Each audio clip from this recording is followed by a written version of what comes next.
शुक्रवारी सकाळी पहाटे 4:30 वाजेच्या सुमारास अमरावती एक्सप्रेस गाडी नंबर 1211 ही गाडी बोदवड रेल्वे स्थानकाजवळ आली असता यावेळी गव्हाणे भरलेला ट्रक चालकाने रेल्वे गेट तोडून ट्रक ओलांडण्याचा प्रयत्न केला असता त्यावेळी अचानक अमरावती एक्सप्रेस आली आणि हा ट्रक थेट एक्सप्रेसच्या इंजिनला जाऊन धडकला।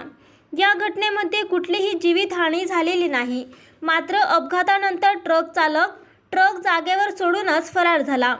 एक्सप्रेसचा वेग कमी असल्यामुळे मोठा अनर्थ टळला।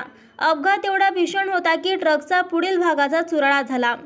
बोदवड रेल्वे स्थानकाजवळ रेल्वे फाटक सध्या बंद आहे।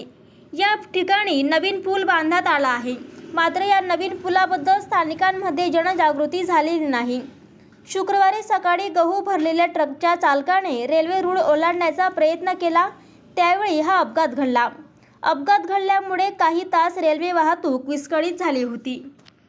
फोकस मराठी न्यूज चॅनलला लाईक करा, शेअर करा, सबस्क्राईब